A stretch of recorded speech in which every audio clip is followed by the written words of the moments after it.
Max Verstappen is back in the title picture, and for the first time all season, McLaren has gone 2 straight races without a win. That brings us to the Singapore Grand Prix. Who stacks up well here, and who may struggle? This is Touring Tracks.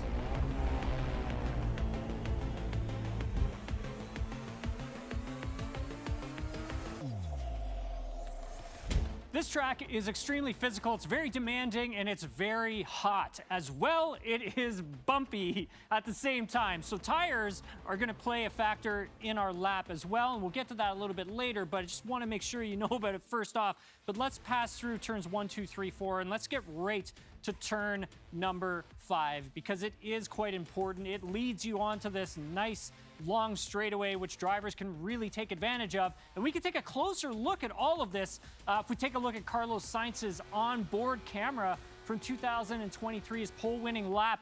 Again, bumpy on entry, Carlos stabs at the brake and then commits to the corner. This is the type of section where I think both McLaren and the Red Bull of Max Verstappen are going to be quite competitive. Look at Carlos, gets nice and close to the wall, want to use all the road, and that helps him down this very long straightaway. Gets a lot of speed from it as well. So coming out of turn 5, extremely important to maximize this really long straight.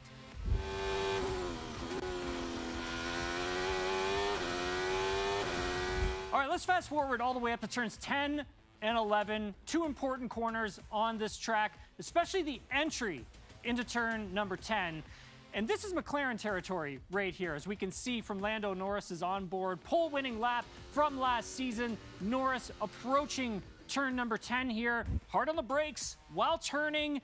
And one of the things that he's doing here in this section is, as he's starting to come to the apex of turn number 10, he's getting back onto the power really hard and aggressively as he's turning the wheel. So really hanging that rear end out, asking a lot from the rear tires, generating a lot of heat into them as well. Then you have another quick transition, change of direction, going from left to right into turn number 11. Again, the McLaren really handy in those slow speed change of direction corners. This could be a section of track that Max Verstappen and the Red Bull can really struggle at.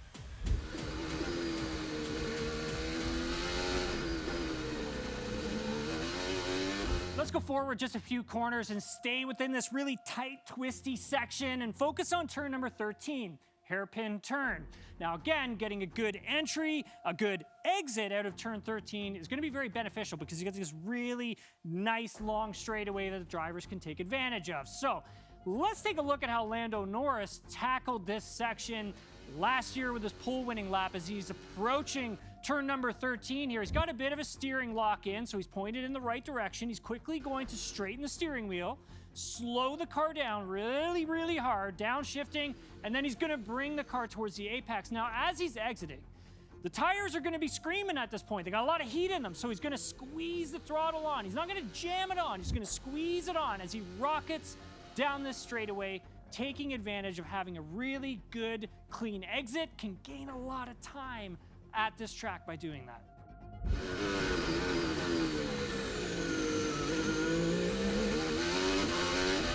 So it's tight and twisty corners. It's safe to say that Singapore favors McLaren.